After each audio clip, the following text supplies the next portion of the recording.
शेतकऱ्यांच्या भूसंपादनाचा मोबदला देण्यासंदर्भातल्या नियमात बदल करण्यात येणार आहे। भूसंपादनाच्या मोबदल्यावरील व्याजाची रक्कम 15% 9%नेच शेतकऱ्यांना देण्यात येणार आहे। राज्य मंत्रिमंडळाच्या बैठकीत या संदर्भातला निर्णय घेण्यात आला। शेतकऱ्यांची जमीन भूसंपादनामध्ये गेली असेल तर त्यांना 15% व्याजदराने पैसे मिळवायचे। मात्र आता 15% ऐवजी 9%नेच त्यांना पैसे दिले जाणार आहेत। या निर्णयामुळे सरकारचे पैसे वाचणार आहेत, तर भूसंपादन केलेल्या अनेक शेतकऱ्यांना याचा फटका बसणार आहे। ज्यांची भूसंपादनामध्ये जमीन गेलेली आहे त्यांना पूर्वी 15%नी सरकारकडून शेतकऱ्याला किंवा त्या व्यक्तीला पैसे मिळायचे, पण आता फक्त 9%नीच त्यांना पैसे मिळणार आहेत। त्यामुळे भूसंपादनात ज्याची जमीन गेली आहे त्याला फटका बसणार आहे। बातमी जालन्यामध्ये एक धक्कादायक प्रकार समोर आलाय। अतिवृष्टी, पूर, गारपीट यामुळे मोठं नुकसान झालेल्या शेतकऱ्यांकरता शासनानं ज्या सानुग्रह अनुदानाची घोषणा केली होती यातल्या मंजूर अनुदानातून जवळपास 50 कोटी रुपये तलाठी, ग्रामसेवक आणि कृषी सहाय्यकांनी हडप केले, म्हणजे मधल्यामध्ये खल्ले।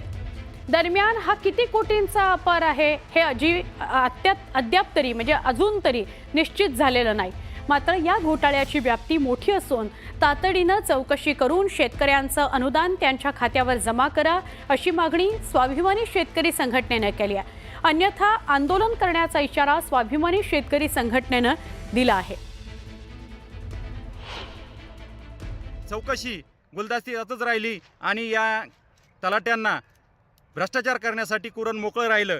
त्या अनुषंगाने परत 17 जानेवारी रोजी उपजिल्हाधिकारी यांनी सर्व तहसीलदारांना पत्र काढलं की आपल्या भागातील, आपल्या तालुक्यातील सर्व 8नुसार सर्व शेतकऱ्यांना अनुदान प्राप्त होतंय की नाही याची खातरजमा करा, त्याच्या तलाट्याच्या DSS चेक करा आणि त्यानुसार अनुदान वाटप करा। मात्र त्यालाही या तलाठी महोदयांनी वाटाण्याच्या अक्षिद्या देऊन भ्रष्टाचाराचं कुरण परत सुरूच ठेवलं। त्यामुळं ह्या झालेला भ्रष्टाचार हा 50 कोटीचा नव्हे तर 100 कोटीचा आहे। सरकारनं मुख्यमंत्री माझी लाडकी बहीण योजनेच्या लाभार्थ्यांचे निकष काटेकोरपणे तपासण्याला सुरुवात केलेली आहे। आता नवीच माहिती समोर येते। या योजनेतील अटीनुसार 2 सरकारी योजनांचा लाभ एकाच वेळी घेता येत नाही। त्यामुळे राज्यातील नमो शेतकरी योजनेचा लाभ ज्या महिला घेत आहेत त्यांना लाडकी बहीण योजनेचा हप्ता आता कमी मिळणार आहे। मिळणारच नाही असं नाही, पण कमी मिळणार आहे। या महिलांना 1500 रुपयांऐवजी 500 रुपयेच या महिन्यापासून मिळतील। लाडकी बहीण योजनेतील अटीनुसार एका सरकारी योजनेचा लाभ घेणाऱ्या महिलांना दुसऱ्या सरकारी योजनेचा लाभ घेता येत नाही। त्यामुळे या महिलांना नमो शेतकरी योजनेच्या रकमेनंतर उरलेली रक्कम जी आहे 500 रुपये तीच मिळणार आहे। राज्यात 8 लाख महिला अशा आहेत ज्या नमो शेतकरी योजनेचा लाभ घेत आहेत। त्या 8 लाख महिलांना आता जर त्याही लाडक्या बहिणीमध्ये असतील तर त्यांना 500 रुपयेच अधिकचे मिळणार आहे।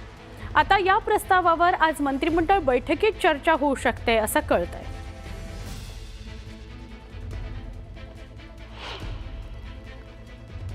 मी आपल्या सर्वांना सांगतो की ही बाब ज्या GR मध्ये तेव्हा लाडक्या बहिणीचा जो GR निवडणुकीच्या पूर्वी निघाला होता, अशा कुठल्याही शासन निर्णयामध्ये बदल झालेला नाही आहे।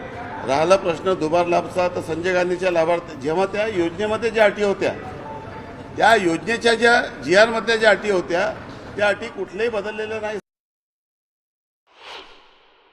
जे 2100 रुपयाचा सरकारने आश्वासन दिलं होतं, आपल्या सर्वांना कल्पना आहे की दरवर्षी महाराष्ट्र सरकारच्या महसुली जमामध्ये वाढ होते।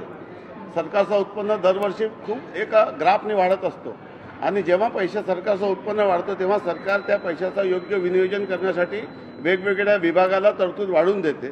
त्या धर्तीवर जेव्हा सरकारचा महसुली जमामध्ये ज्या पद्धतीने वाढ होईल त्यानुसार नमो शेतकरी सन्मान योजना असो, संजय गांधी निराधार योजना असो, लाडकी बहीण योजना असो, या सर्व योजनेच्या लाभार्थ्याला टप्प्याटप्प्याने जे वचने सरकारने निवडणुकीच्या पूर्वी महाराष्ट्राच्या जनतेला दिली होती ते वचने पूर्ण करण्याच्या दृष्टीने शासन प्रयत्न करेल।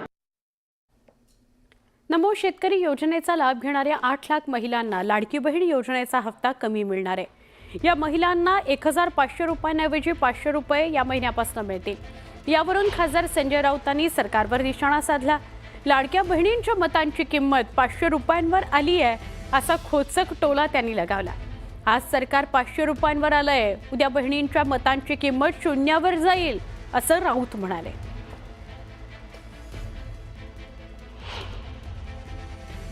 ज्या लाडका बहिणींकडून 1500 रुपयांच्या बदल्यात मतं विकत घेतली, तर त्या मतांची किंमत आता 500 वरती आलेली आहे, उद्या ती शून्यावरती येईल. या राज्याची आर्थिक परिस्थिती अत्यंत गंभीर आहे. कर्मचाऱ्यांचे पगार द्यायलाही पैसे नाहीत. देवेंद्र फडणवीस यांनी किती मोठ्या वल्गना कराव्यात, आवाणावा, पण हे राज्य चालवणं आर्थिकदृष्ट्या आता सोपं राहिलेलं नाही. ज्यावेळेस ही योजना लागू केली त्यावेळेस सरकारची बुद्धी भ्रष्ट झाली होती का? सरकारची बुद्धीला लकवा मारला होता का? या 8 लाख महिलांना 1,500 ऐवजी 500 रुपये देत असताना यांच्या दूरदृष्टीची कीव यावी लागते, यांच्या विचाराची कीव करावीशी वाटते. मतासाठी त्यावेळेस सरसकट निर्णय घेतलेत, मतं घेतली, आणि आता मात्र यांची या योजना गुंडाळण्यासाठी किंवा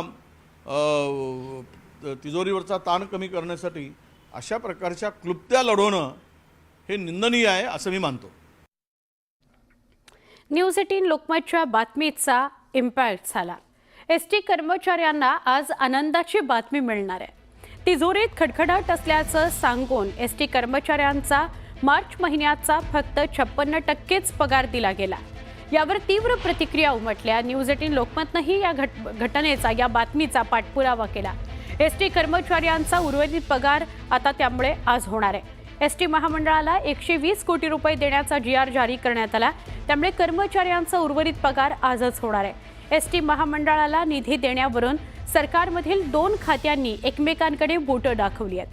मात्र कर्मचाऱ्यांचा आणखी रोष ओढावून घेण्याचं टाळत सरकारनं अखेर सोमवारी एसटी महामंडळाला 120 कोटी रुपये देण्याचा GR जारी केला. एसटी कर्मचाऱ्यांना आज उरलेलं 44% वेतन होणार आहे, ही चांगली गोष्ट आहे. पण याच्यातून नक्कीच आम्ही समाधानी नाही. याचं कारण असं, पुन्हा असा प्रश्न निर्माण होईल का अशी शंका प्रत्येकाला वाटू लागते. कारण गेली वर्षभर सरकार वेतनाला कमी पैसे देते. मला असं वाटतं की हा प्रश्न कायमस्वरूपी निकालात निघायचा असेल तर सरकारने जे सवलत मूल्य थकलेलं आहे, साधारणतः 1000 कोटी रुपये, ते तात्काळ दिलं पाहिजे.